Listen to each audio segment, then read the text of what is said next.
I look like I need abortion. I'm a female in my 20s. I was on Medicaid. I already have a beautiful little girl, and I'm blind. I bet my OBGYN thought he was doing me a favor when he offered me one. I was 12 weeks along, and there was a mass so large in my son's abdomen that when my husband saw it on ultrasound, he thought it was his brain. No specialist could diagnose it. They just knew it was bad. We were told it could be anything from Down syndrome to fetal cancer. When my husband asked if there was any way the mass could go away on its own, the word no made me feel like I couldn't breathe. Then we heard the word we thought we'd never hear. Termination. I don't do that fell out of my mouth so quickly it felt like a muscle reflex, but it didn't even register with the doctor. He just continued on, as if my words didn't matter, as if my baby didn't matter. You must continue with swift genetic testing because, quote, abortions get more expensive the longer you wait.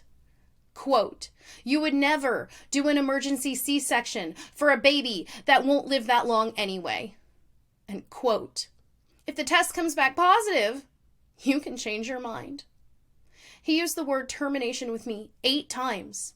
He even called me at home to convince me of his plan of care. I felt bullied, I felt borderline harassed, and I felt hopeless. What was I supposed to do when the one hospital meant to save babies like mine had already decided they were going to kill him? So many voices argue that the abortion discussion should be left purely between a woman and her doctor. But what if the woman finds herself in a situation like mine, forced to fight against her doctor? Who's left to fight for her?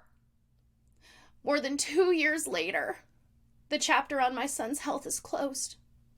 On May 4th, 2022, my son, Dallas Austin, was born with non-serious liver calcifications that, contrary to everything we were told in that first appointment, have gone away completely on their own.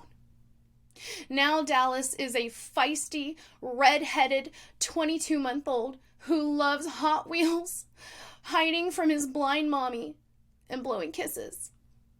I don't know what kind of lack of awareness it takes for a doctor to tell a disabled woman that her disabled baby might not be worth it. But I was going to spend every heartbeat with my son, no matter his circumstances. Because erasing a disabled person is not you wanting to minimize suffering. It's you not wanting to see it.